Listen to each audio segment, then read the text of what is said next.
What is the meaning of వక్ఫ్?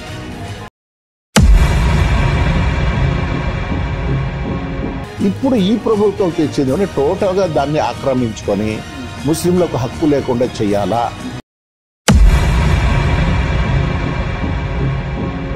ఆ వితంతువుల కోసం, ఇది అనాథుల కోసం, ఇది ఫలానా కోసం, ఇది నా కుటుంబ సభ్యులు ఎవరైతే పేదవారికి ఉన్నారో వారి కోసమని ఇలా కేటాయిస్తూ వచ్చారు. అప్పటి నుంచి వక్ఫ్ నడుస్తూ వస్తున్నది. ఇప్పుడు వక్ఫ్ అనేది కేవలం భారతదేశం యొక్క ఒక సమస్య కాదు. ఇది కొత్తగా ఏదో భారతదేశంలో ప్రారంభమైందనేసి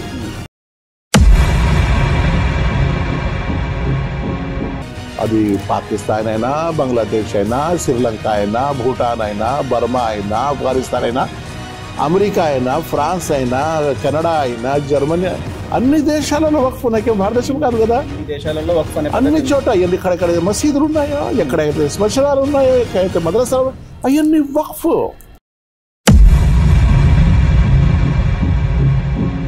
అస్సలాము అలైకుం వరహమతుల్లాహి వబరకాతుహు. వాలైకుం సలాం రహమతుల్లాహి వబరకాతుహు.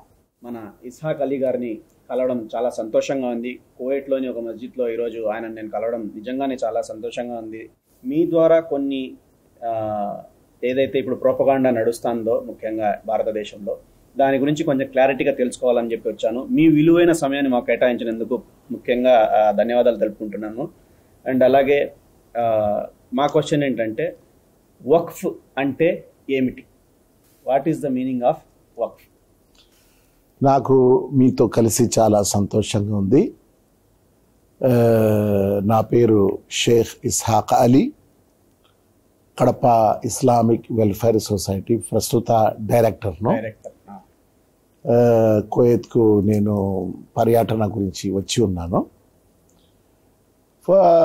అల్హమ్దులిల్లా ఎల్ల వేళల మన కడప జిల్లా ప్రజల సేవ కోసం రెడీగా ఉంటాము. మీరు ఇక్కడ కలవడం, కొన్ని భారతదేశంలో ఉన్నటువంటి సమస్యల గురించి ప్రశ్నించడం చాలా మంచి విషయము. ఎందుకంటే వాస్తవం ఏమిటో ప్రతి ఒక్కరికి తెలవాలి. మనం భారతీయులమంతా ప్రేమతో కలిసిమెలిసి జీవించాలి. ఇప్పుడు మీరు అడిగిన ప్రశ్న, భారతదేశంలో వక్ఫ్ గురించి చాలా ఎక్కువగా చర్చ జరుగుతుంది. అసలు వక్ఫ్ అంటే ఏమిటి? వక్ఫ్ అంటే ఇస్లామియా పరిభాష ఒకటి ఉంది, మరియు అరబీ భాష ఒకటి ఉంది. అరబీ భాష ప్రకారం అయితే ఒక స్థలాన్ని, ఒక ధనాన్ని, విలువైనటువంటి వస్తువును ఒక ఉద్దేశంతో దాన్ని నిల్వ చేయటం, కేటాయించడం, దాన్ని అరబీ భాషలో వక్ఫ్ అని అంటారు. ఇస్లామియా పరిభాషలో అల్లాహ్ కోసం, అల్లాహ్ పంపిన ధర్మం కోసం, అల్లాహ్ దాసుల సేవ కోసం ఒక వస్తువును, ఒక ధనాన్ని, అది విలువైనటువంటి ఏదైనా సరే దాన్ని వక్ఫ్ చేయడం అంటే దాన్ని కేటాయించడం, దాన్ని అల్లాహ్కు అప్పగించేయడం, దాన్ని ఇస్లాంలో వక్ఫ్ అని అంటారు. ఇప్పుడు మీరు కువైత్లో ఉన్నారు కదా, కువైత్లో రోడ్లో పోయేటప్పుడు రెడ్ సిగ్నల్ పడినప్పుడు స్టాప్ అనే పదం వస్తుంది. స్టాప్ అని ఇంగ్లీష్లో తెలుసు మీకు, కానీ అక్కడే పక్కనే అరబీలో ఉంటుంది. ఏమని? వక్ఫ్ అని. అదే పదం, నిలబడండి, నిలబడిపోండి, ఇంకా ముందుకు సాగకూడదు అనేసి. అందుకే ఎవరైనా సిగ్నల్ను త్రుంచిపోయారంటే వారిపై జరిమానా. ఏం జరిమానా? కావాల్సిందిగా ఎదుటి మనిషిని చంపాలని ప్రయత్నించాడని వస్తుంది. ఎందుకంటే యాక్సిడెంట్ జరిగితే మనిషి చనిపోతాడు కదా. కాబట్టి వక్ఫ్ అంటే నిలిచిపోవడం, నిలబెట్టేసడం, దాన్ని అంకితం చేయడం ఆ ఉద్దేశంతో అని దాని అర్థం వస్తుంది అన్నమాట. అంటే తెలుగులో ఏదైతే మనం అనుకుంటామో, ఇండియాలో మనం ఎక్కువగా చూస్తూ ఉంటాము, దేవుడి మాన్యం, దేవుడి పేరు మీద ఇచ్చేసాం, గుడి కోసమనో బడి కోసమనో అని అంటారు కదా. అదే విధంగా ఇస్లాంలో అల్లాహ్ కోసం ఈ యొక్క స్థలాన్ని, ఈ యొక్క ధనాన్ని, ఈ యొక్క విలువైన వస్తువును అంకితం చేసేసాం. ఇప్పుడు మాది కాదు. నేనే ఒక 100 ఎకరాలు మసీదు కోసమో, శ్మశానం కోసమో, పేద ప్రజల కోసమో నేను అంకితం చేసేసాను, నా తల్లిదండ్రుల వాళ్ళ పుణ్యం కోసం అనేసి. అది నాది కాదు. ఇప్పుడు అది అల్లాహ్ది అయిపోతుంది. ఇప్పుడు దాన్ని ఏదైనా కమిటీ నడుపుతుందంటే ఆ కమిటీ కూడా హక్కు లేదు దాన్ని అమ్మేసేయడానికి, అంటే అమ్మడానికి కానివ్వండి కొనడానికి కూడా ఎవరి హక్కులు ఉండవు అనమాట. అది ప్రళయం వరకు అల్లాహ్ కోసం ఉంటుంది. ఏ ఉద్దేశంతో నేను కేటాయించానో ఆ ఉద్దేశం కోసం దాన్ని ఉపయోగించాలి. అంటే ఉద్దేశం గురించి అంటే ఏ ఉద్దేశాలు ఉంటాయి అంటే దేనికి ఇస్లాంలో ఇస్లాం అనేది ముందు మనం అర్థం చేసుకోవాలి. ఇస్లాం ఒక సంపూర్ణ జీవిత విధానము కాబట్టి మానవ జీవితానికి ఏవైతే అవసరాలు ఉంటాయో వాటన్నిటికీ ఇస్లాం మనకు రుజు మార్గం చూపిస్తుంది. కాబట్టి ఈ వక్ఫ్ అనేది కూడా ఈ సమాజానికి ఏ అవసరాలు అయితే ఉంటాయో అన్ని అవసరాల కోసం వక్ఫ్ చేయవచ్చు. మొదటిగా ధార్మికంగా మసీద్ అవసరం. మసీద్ కోసం ఈ స్థలాన్ని కొన్నాము, ఆ మసీద్ నిర్మించడానికి పెట్టామంటే అది మస్జిద్ కోసం వక్ఫ్ అయిపోతుంది. చనిపోయిన వారికి అంత్యక్రియలు చేయడానికి శ్మశానం అవసరం కాబట్టి ఆ శ్మశానం కొరకు కూడా కేటాయించవచ్చు. లేదా ఒక హాస్పిటల్ కట్టాలనేసి, ఒక మద్రసా కట్టాలనేసి, లేదా వితంతువులకు ఆదుకోవడానికి పింఛన్ల కోసము, లేదా అనాథులకు సహాయం కోసము ఏ ఉద్దేశంతోనైనా చేయవచ్చు. దానికి హద్దు లేదు, అది వక్ఫ్ అయిపోతుంది. అది అల్లాహ్ కోసం చేసేసాము, ఆ ఉద్దేశంతోనే దాన్ని ఉపయోగించాలి. దాన్ని ఎవరు అమ్మలేరు, కొనలేరు. మంచిది. ఈ వక్ఫ్ అనే దానికి ఎగ్జాంపుల్ అంటే ఎప్పుడు వచ్చింది, ఇది ఎప్పటి నుంచి ఆలోచన వచ్చింది, ఎప్పటి నుంచి ప్రారంభమైంది అని మీ ఉద్దేశం అన్నమాట. అంటే ఇస్లాం అనేది ఆది నుండి ఉంది. ఆదం అలైహిస్సలాం నుండి ఇస్లాం ఉంది. కానీ ఈ కాన్సెప్ట్ అనేది ముహమ్మద్ ప్రవక్త వారు 40 సంవత్సరాల వయసులో అల్లాహ్ ఆయనకు ప్రవక్త పదవిని ప్రసాదించారు కదా, అప్పటి నుంచి ఈ ఇస్లాం కొత్తగా మళ్ళా లోకానికి పరిచయం అయింది. ఈయన ఇస్లాం స్థాపకుడు కాదు, ఇస్లాం ప్రవక్తల్లో ఒక ప్రవక్త. కానీ ఈయన ప్రత్యేకత ఏమిటంటే ఇస్లాం ఈయనపై సంపూర్ణం చేయబడింది, ఫైనల్ చేయబడింది. ఎందుకంటే ఈయన చివరి ప్రవక్త. ఇంకా ప్రళయం వరకు ఏ ప్రవక్త రాడు కాబట్టి అన్ని చట్టాలు ఈయన ద్వారా అల్లాహ్ సంపూర్ణం చేసేసాడు. మొదట ప్రవక్త ముహమ్మద్ సల్లల్లాహు అలైహి వసల్లం వారే మక్కాను వదిలి మదీనాకు వలసి వచ్చారు కదా. వచ్చినప్పుడు ఇప్పుడు అక్కడ జీవించాలంటే ప్రతిరోజు 5 పూటలు నమాజ్ చేయాలి కదా, అందుకోసం ఒక స్థలం కావాలి అని కోరారు. ఆ స్థలం ఒక 2 అనాథ అబ్బాయిలది. ఆ స్థలం మాకు మసీదు కోసం కావాలా అన్నారు. ఆ అబ్బాయిలు ఉండేసి మేము కానుకగా ఇచ్చేస్తామన్నారు. వద్దు నాయనా, నేను డబ్బు ఇచ్చే కొంటాననేసి డబ్బులు ఇచ్చి ఆ స్థలాన్ని కొన్నారు. కొని అక్కడ మస్జిద్ నబవి అంటున్నారు కదా మదీనా, ఆ మసీద్ అది మొట్టమొదటి వక్ఫ్ అన్నమాట. అది ఆ తర్వాత ఎప్పుడెప్పుడు ఎక్కడైతే మసీద్ల కోసం అవసరం పడిందో అక్కడ డబ్బులు ఇచ్చి ఆ స్థలాన్ని కొని ఆ మసీద్ కోసం కేటాయించడం జరిగింది. అలాగే కొందరు ఆ కాలం త్రాగే నీళ్ల కోసం బావి లేదు, బావిలు కొన్నారు, అది వక్ఫ్ చేసేసారు నీళ్లు త్రాగడానికి ప్రజల కోసం అనేసి. అలాగే కొందరు తన తోటలు ఉన్నారు, ఆ తోటలు అల్లాహ్ కోసం కేటాయించేశారు. ఇది ఆ వితంతువుల కోసం, ఇది అనాథుల కోసం, ఇది ఫలానా కోసం, ఇది నా కుటుంబ సభ్యులు ఎవరైతే పేదవారికి ఉన్నారో వారి కోసమని ఇలా కేటాయిస్తూ వచ్చారు. అప్పటి నుంచి వక్ఫ్ నడుస్తూ వస్తున్నది. ఇప్పుడు వక్ఫ్ అనేది కేవలం భారతదేశం యొక్క ఒక సమస్య కాదు. ఇది కొత్తగా ఏదో భారతదేశంలో ప్రారంభమైందనేసి, భారతదేశంలో కూడా 1400 సంవత్సరాల నుంచి ముస్లింలు ఉన్నారు. అక్కడి నుంచి వక్ఫ్ ఉంది. మొట్టమొదటి ఒక కేరళలో ఒక రాజు, అతడు చంద్రుడు 2 ముక్కలైంది చూసి అరబ్ దేశాలకు పంపించి తన వారిని ఏమిటి వాస్తవం జరిగింది తెలుసుకున్న తర్వాత అతను స్వయంగా వచ్చి ఇస్లాం స్వీకరించి ఆ మసీద్ కట్టించాడు. కేరళలో మొదటి మసీద్ ఉంది, అది వక్ఫ్.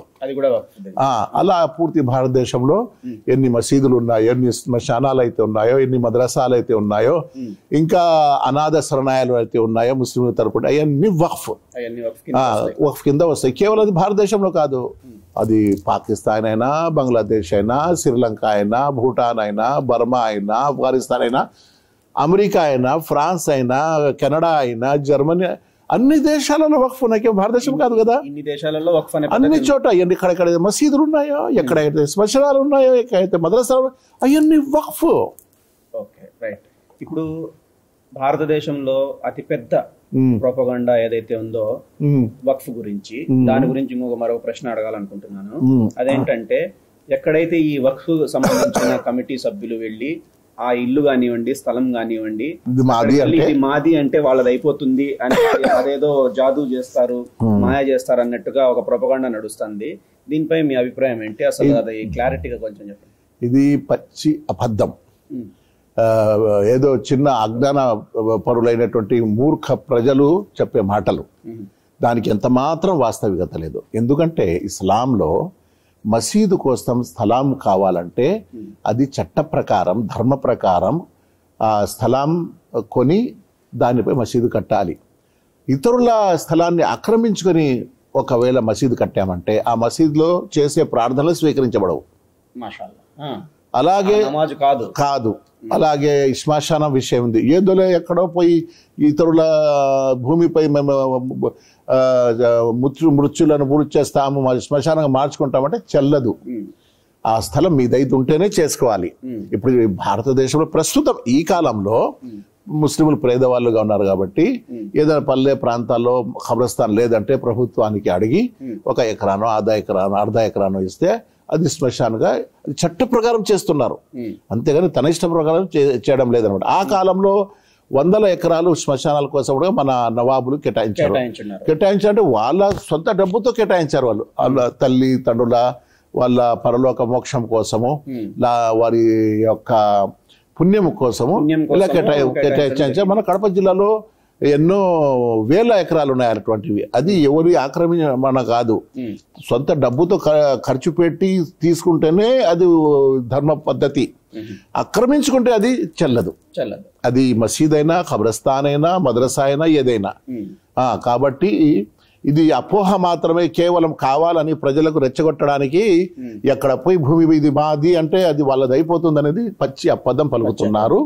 ఇస్లాంలో అటువంటి ఏ ఆలోచనలు లేవు. అది కేవలం భారతదేశంలో కాదు కదా వక్ఫ్ అనేది, అన్ని. ఇప్పుడు కోయట్ ఉంది, నేను పోయి ఇక్కడ మసీద్ కట్టేస్తే వక్ఫ్ అయిపోతుంది. ప్రభుత్వం బాగా ఉతక బతుకుతుంది అంటే అలా లోకంలో ఎక్కడా లేదు. కేవలం పచ్చి అబద్ధం పలుకుతున్నారు తప్ప ఇలా ఇతరుల స్థలాలు ఆక్రమించుకునే మద్రసాలు మసీదు కట్టుంటే ఆ పుణ్యమే దక్కదు. రైట్. సో అంటే కంపల్సరీ ఏదైతే మన ప్రభుత్వం ఉంటుందో దాని ద్వారా మీరు రిజిస్టర్ చేసుకొని అది వక్ఫ్లో కిందికి తీసుకుంటారు అంతే. రైట్. సో ఇంకొక ప్రశ్న ఏంటంటే హజరత్ గారు, ఈ వక్ఫ్కు ఫండ్స్ అనేటివి ఏమన్నా వస్తాయా?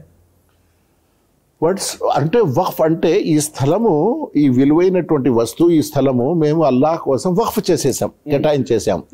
ఇంకా ఆ స్థలంపై మీరు పంటలు పండిస్తే లాభం వస్తుంది కదా. అది ఎందుకోసం మీరు ఆ స్థలానికి వక్ఫ్ చేశారంటే ఈ మసీదు కోసమని. ఆ గురువులు అయి ఉంటారు, ఇమాం ఉంటారు, ముఅజ్జిన్, వాళ్ళకి జీతాలు ఎవరు ఇవ్వాలి? ఈ వచ్చే పంటతో లాభంతో ఇవ్వాలి అనేసి ఈ లాభాలతో జీతాలు, అలాంటి లాభాలు ఉంటాయి అన్నమాట. సో ఇంకొక విషయం హజరత్ గారు, ఇప్పుడు వక్ఫ్ సంబంధించినటువంటి అన్ని కూడా ప్రభుత్వం దగ్గర ఉంటాయి డీటెయిల్స్ కదా, ఎక్కడ ఏ స్థలం ఉన్నది అని చెప్పేసి. సో ఇప్పుడు ఎందుకు వక్ఫ్ అంటే ఒక భయానక వాతావరణం సృష్టించి అవేవో 2024 అమెండ్మెంట్ బిల్ సంథింగ్ ఏదో ఉంది, ఆ బిల్లును ప్రవేశపెట్టినప్పటి నుంచి కూడా భారతదేశంలో చాలా హాట్ టాపిక్ గా మారింది అనమాట. అసలు ఎందుకు మార్చాలనుకుంటున్నారు? ఏంటి ఆ పాయింట్స్ ఏంటి? చూడండి, ఈ వక్ఫ్ విషయంలో ముందు నుంచి వేల సంవత్సరాల నుంచి ఉన్నాయంటున్నాం కదా. ఇప్పుడు మన భారతదేశ స్వాతంత్రం తర్వాత 8,000 లక్షల ఎకరాలు వక్ఫ్ అనేసి క్లియర్ గా చెప్పడం జరిగింది ప్రభుత్వం తరపు నుండి. ఈ భూములు ఎవరిచ్చారు? ముస్లింలు తన తల్లి కొనింది, దేవుడి పేరు మీద ఇచ్చేసారు, వక్ఫ్ చేసింది. అది ప్రభుత్వానికి ఎందుకు చింతన? అదే చెప్పబోయేది నేను. ఆంగ్లేయులు వచ్చారు కదా, బ్రిటిష్ గవర్నమెంట్, వాళ్ళు వచ్చినప్పుడు ఈ విషయాల గురించి అన్ని రికార్డ్ తయారు చేశారు. ముస్లింలు ఇన్ని వేల ఎకరాలు, ఇన్ని లక్షల ఎకరాలు ఉన్నాయి భూములు, ఇది ముస్లింలు వక్ఫ్ అనేసి తయారు చేశారు. దానిపైనే మళ్ళీ వాళ్ళు ఆక్రమించుకున్నారు, ఇలా పోయి కొంత మిగిలాయన్నమాట. ముందు నుంచి ఆ చట్టం, భారతదేశం స్వాతంత్రం వచ్చినప్పటి నుండి ఆ చట్టం, వక్ఫ్ చట్టం ఉందన్నమాట. అది ముస్లింల భూములు, సరేనా? ఇప్పటికీ ప్రభుత్వం ఏం చేస్తుందంటే ఆ వక్ఫ్ భూములు, వక్ఫ్ బోర్డు అని తయారు చేసేది. అవి ప్రభుత్వం చేతిలో పెట్టుకుంటుంది. పెట్టుకొని కొన్ని లక్షల కోట్లు ఆదాయాలు వస్తున్నాయి. ఆ ఆదాయాలు ముస్లిం పేద ప్రజల కోసం ఇవ్వాలి కానీ అన్ని భారత ప్రభుత్వ అవసరాల కోసం వాడుకుంటున్నారు. కొత్తగా ప్రభుత్వం ఎలక్షన్ తర్వాత ఏర్పడినప్పుడు మేము 2,000 కోట్లు మైనారిటీల కోసం కేటాయించి చేస్తున్నామంటారు. అది 100 కోట్లు కూడా ఖర్చు పెట్టరు, మిగతా పోతున్నాయి అన్నమాట. ఇప్పుడు ఈ ఇమాములకు మోజన్లకు డబ్బులు వాళ్ళ జేబు నుంచి ఇస్తున్నారు, ఆ వక్ఫ్ బోర్డు నుంచి వచ్చే ఆదాయం నుంచే ఇస్తామని చెప్తున్నది వాళ్ళు. అలాగే ముస్లిం పిల్లలకు వారి విద్యల కోసం అన్ని విదేశాలకు పంపించి విద్య ఇవ్వాలనేది కూడా చట్టం ఉంది, కానీ చేయడం లేదు, అంత వాళ్ళు మింగేస్తున్నారు అన్నమాట. కాబట్టి ఇప్పుడు ఈ వక్ఫ్ గురించి మీరు ప్రస్తావించారు కదా, మన భారతదేశం ప్రస్తుతం చాలా వేడివేడిగా డిస్కస్ జరుగుతుందనేసి. అది ప్రస్తుత కేంద్ర ప్రభుత్వం 2024 అమెండ్మెంట్ బిల్ అని ఒకటి తీసుకొచ్చింది. అదేమిటంటే ఇప్పుడు ఇంతవరకు ఎన్నో సవరణలు జరిగినాయి. 90లో కూడా సవరణ జరిగింది, 95లో సవరణ జరిగింది, ఈ 2005లోనో బహుశా నాకు కరెక్ట్గా జ్ఞాపకం లేదు, సవరణలు జరిగాయి. అంటే 2-3 సార్లు ఇంతకు ముందు కూడా సవరణలు జరిగాయి. ఏం సవరణలు అంటే కేవలం దాన్ని ఎలా మేనేజ్ చేయాలా, కొందరు ఆక్రమించుకోకుండా ఎలా చేయాలా, దాన్ని ఎలా కాపాడాలా, దాన్ని ఎలా ఇంత మాత్రమే. ఇప్పుడు ఈ ప్రభుత్వం తెచ్చింది అంటే టోటల్ గా దాన్ని ఆక్రమించుకొని ముస్లింలకు హక్కు లేకుండా చెయ్యాలా అనే ఉద్దేశంతో ముస్లింల ఈ భూములు, ఈ అవకాఫులు మింగాలనే ఉద్దేశంతో ఈ బిల్లు తీసుకొచ్చింది. అందులో 40 పాయింట్స్ పెట్టింది అంటారు సవరణలు చేయాలనేసి. ఇంతవరకు ఎప్పుడు ఇన్ని రాలే, వస్తే 2-3 వస్తూ ఉన్నాయన్నమాట. అందులో ఇప్పుడు కొత్తగా ఎందుకు అభ్యంతరం ఉందంటే, మొదటిది ఇప్పుడు ఈ వక్ఫ్ బోర్డ్ అనేది ఉంది, దానికి ఒక చట్టం ఉంది. ప్రతి డిస్టిక్ ప్రతి జిల్లాకు అక్కడ వక్ఫ్ బోర్డుకు ఇన్ఛార్జ్ ఉంటాయి. ఇప్పుడు వాటిని క్యాన్సల్ చేస్తుంది ప్రభుత్వం, క్యాన్సల్ చేసేసి డైరెక్ట్ సెంట్రల్ గవర్నమెంట్ కంట్రోల్లో ఉండాలా. ఇప్పుడు ఆ కలెక్టర్ వచ్చేసి దానికి బాధ్యుడు ఉంటాడు ప్రతి జిల్లాలో. ఇంకా కలెక్టర్ ఎక్కడి నుంచి వస్తాడు, కేంద్రం నుంచే వస్తాడు, ఇంకా వాళ్ళ చెంచా ఉంటాడు. ఏది ఇది ఎవరైనా ఏదైనా అభ్యంతరం చేస్తారు, ఈ భూమి మాది అంటే వక్ఫ్ బోర్డు కాదు మాది అని చెప్తే దానికి నిర్ణయం తీసుకోవాల్సింది ఎవరు, కలెక్టర్. కలెక్టర్ ఏం చేస్తాడు, సెంట్రల్ గవర్నమెంట్ చెప్పినట్టు చేస్తాడు అనమాట. అది ఒక విషయం. రెండోది, దీనికి ఒక కమిటీ అనేది ఉంటుంది. ఆ కమిటీ ముస్లింలు అయ్యే ఉండాలి, ఎందుకంటే ముస్లిం వక్ఫ్ అది. హిందువులకు వక్ఫ్ ఉంది, మరియు క్రైస్తవులకు ఉంది, సిక్కులకు ఉంది, బౌద్ధులకు ఉంది, అందరికీ ఉన్నాయి. కాబట్టి అవి ఆయా మతస్థులే ఉండాలి. కానీ మన ఈ ఈ ముస్లిం వక్ఫ్ గురించి ఇప్పుడు అమెండ్మెంట్ ఏమిటంటే, దానికి హిందువులు ఉంటారంట మెంబరు కమిటీలో. ఎందుకు ఉంటారండి హిందువులు? సరే, తిరుపతి దేవస్థానానికి వక్ఫ్ ఉంది, అందులో ముస్లింలను పెడతారా మీరు? క్రైస్తవులను పెడతారా? సిక్కులను పెడతారా? పెట్టరు కదా. అలాగే సిక్కుల వక్ఫ్ ఉన్న వాళ్ళ గురుద్వారా, అందులో ఇతరులను పెడతారా? పెట్టరు కదా. మరి ముస్లింల వక్ఫ్ బోర్డులో ఎందుకు హిందువులు ఇతర ముస్లిమేతరులు ఎలా పెడతారు మీరు? వాళ్ళకి ఏం సంబంధం అండి ఇది? కాబట్టి ఇది కూడా తప్పుడే. ఇలా అనేక సవరణలు తప్పుగా చేస్తున్నది అనమాట. కావున అందుకు ఇప్పుడు ఇందులో మాకు ఇన్ని మార్చండి, ఇన్ని మార్చగాకండి అని కాదు విషయము. టోటల్ అమెండ్మెంట్ బిల్ ని మేము ఒప్పుకోమని ముస్లింలు ఏకకంఠంగా చెప్తున్నారు. ఇప్పుడు ఎవరో ఒక చెంచాన్ని తీసుకొచ్చి వాళ్ళు ఒప్పుకున్నారు, వీళ్ళు ఒప్పుకున్నారని ప్రపగండ చేస్తున్నారు. అలా కాదు. పూర్తి వ్యక్తిగతంగా ఎవరు చెప్పిన దానికి సంబంధం లేదు. పూర్తి భారతదేశ ముస్లిముల ఏకకంఠం ఆల్ ఇండియా ముస్లిం పర్సనల్ లా బోర్డు. అందులో ముస్లిం వర్గాలన్నీ కలిసి ఉన్నాయి. షియా అయినా, సున్నీ అయినా, దేవబంది, బరేల్వి, హనఫీ, షలఫీ, ఖలఫీ, ఎన్ని వ్యక్తులు ఉన్నారో అందరూ అందులో ఉన్నారు. కాబట్టి ముస్లిం పర్సనల్ లా బోర్డు చెప్పినట్టుగా వాళ్ళు నడుచుకోవాలి, దాని ప్రకారమే వాళ్ళు తీర్పు చేసుకోవాలి. కానీ ఎవడో వచ్చాడు గడ్డం పెట్టేసి ఒక చెంచాన్ని తీసుకొచ్చి కూర్చోబెట్టి మాకేమీ అభ్యంతరం లేదు, ఇది మీరు మార్చవచ్చు అని చెప్తున్నా అంటే వాడు చెంచాగాడు, అతను వాళ్ళ మాట చెల్లదు. మీరు పూర్తి భారతదేశ ముస్లిముల నిర్ణయం ఆల్ ఇండియా ముస్లిం పర్సనల్ బోర్డు చేస్తుంది. మీకు మొన్ననే అభ్యంతరాలు తెలపండి అంటే దాదాపు 4 కోట్ల అభ్యంతరాలు తెలిపాము.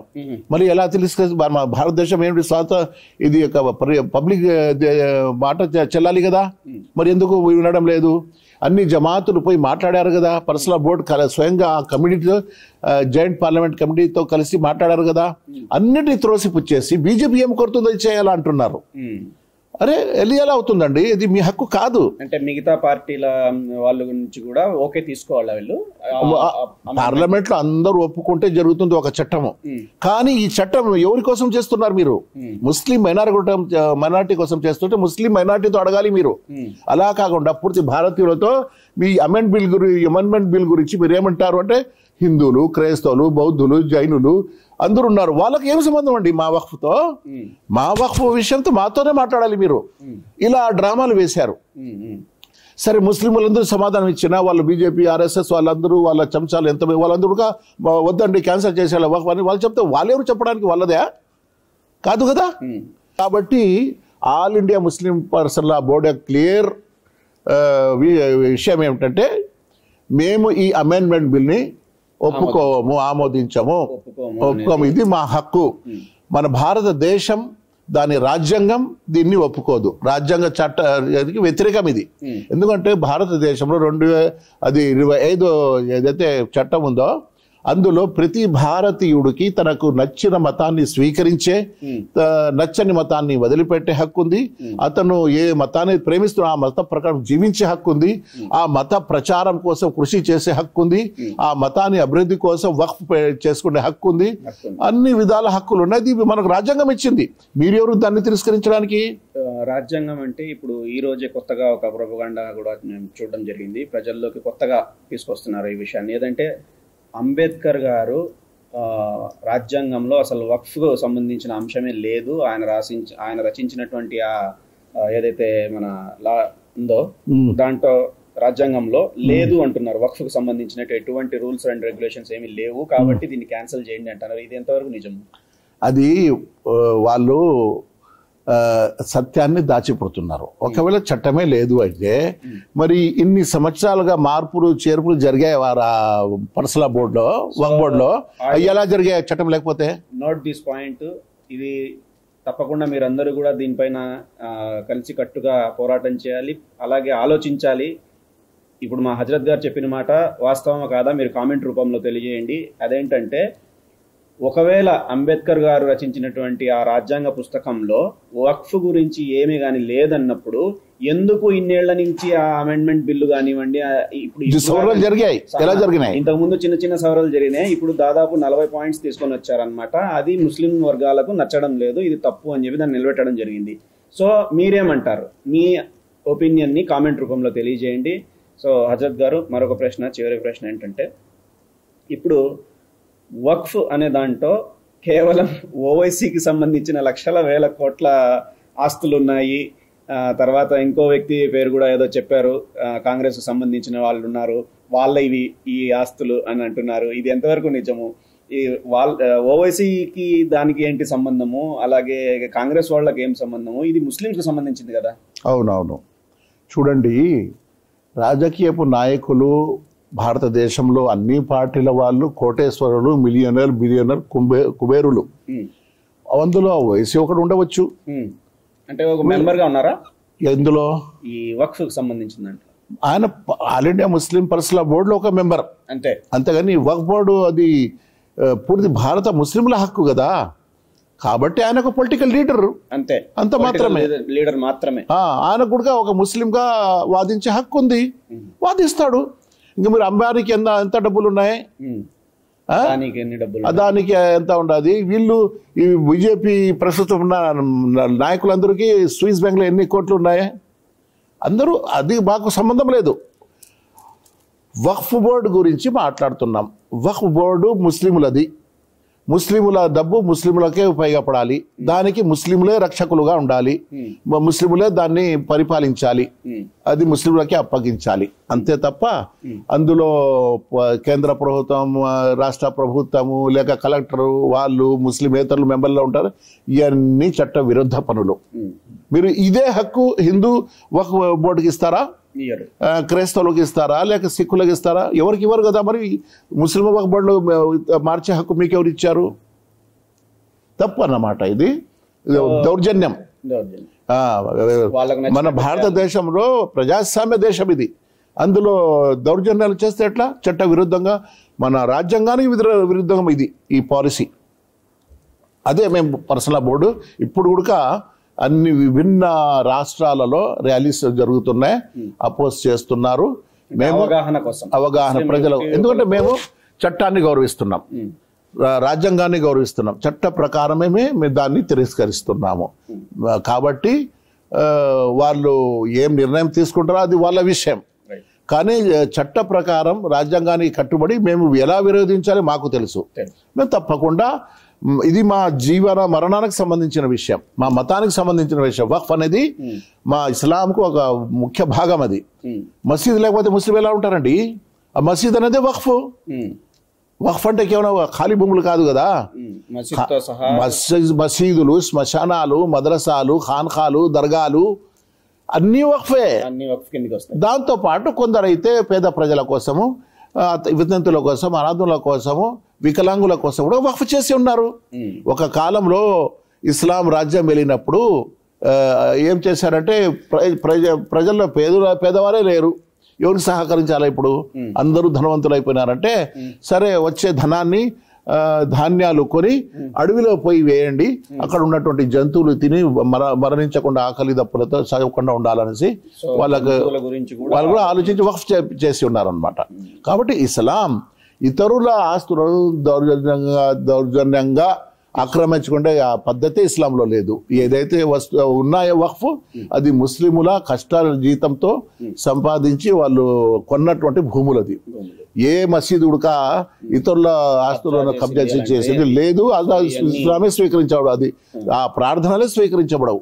ఈ విషయం క్లియర్ గా తెలుసుకోవాలి అందరూ. ఈ కేవలం అబద్ధపు ప్రకటన చేస్తున్నారు, ఎక్కడ పోయి ఆక్రమించుకునేది వాళ్ళదైపోతుంది. ఆ ఫలానా ఏదో మందిరం ఆక్రమించుకున్నారంటే ఆయన చూపించండి, చట్ట ప్రకారం చూపించండి ఎక్కడ. అది అలాంటి ఏమీ లేవు అన్నమాట. ప్రాపగండా, హిట్లర్ పాలసీ అది.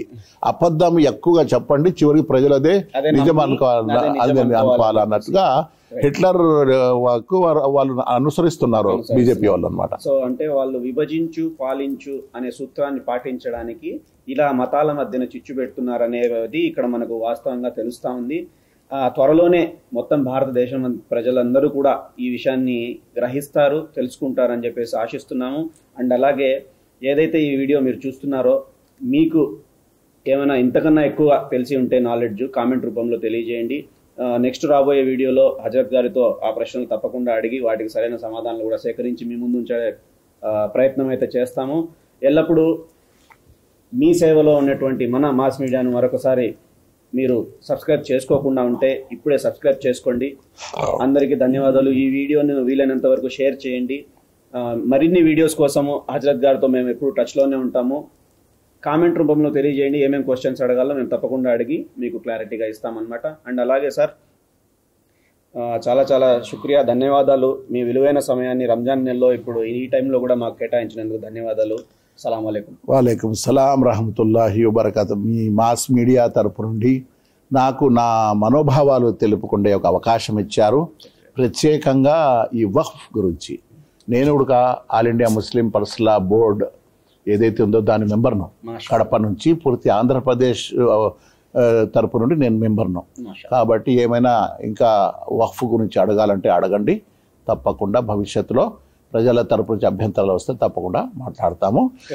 ఇస్లాం చెప్పేది ఏమంటే లాజరరా వలాజిరా, మీరు ఇతరుల ద్వారా నష్టపోకండి, ఇతరులు కూడా నష్టపరచకండి. ఎవరి హక్కులు వాళ్ళకి చెల్లించారు, వాళ్ళు ముస్లింలైనా ముస్లిమేతరైనా. కాబట్టి అన్యాయం చేసేది ఇస్లాంలోనే లేదు. ఇస్లాం అంటేనే శాంతి, ఇస్లాం అంటేనే పీస్. కాబట్టి ఇస్లాంలో ఇతరుల భూములను ఆక్రమించుకుని వక్ఫ్గా చేసుకుంటే లేదు. కాబట్టి ఇది క్లియర్ చేసాము. భవిష్యత్తులో ఏమైనా ప్రశ్నలు వస్తే తప్పకుండా సమాధానం ఇస్తాం ఇన్షాల్లా. ఏదైనా నేను రాంగ్ చెప్పింటే నాకు తెలపండి, నేను సమాధానం ఇస్తాం ఇన్షాల్లా. నా తరపు నుండి, మా పర్సనల్ బోర్డు తరపు నుండి, లేక కడప సొసైటీ తరపు నుండి మాస్ మీడియా ప్రేక్షకులకు అందరికీ నా తరపు నుండి రంజాన్ శుభాకాంక్షలు, ధన్యవాదాలు. అస్సలాము అలైకుం వరహమతుల్లాహి వబరకాతుహు.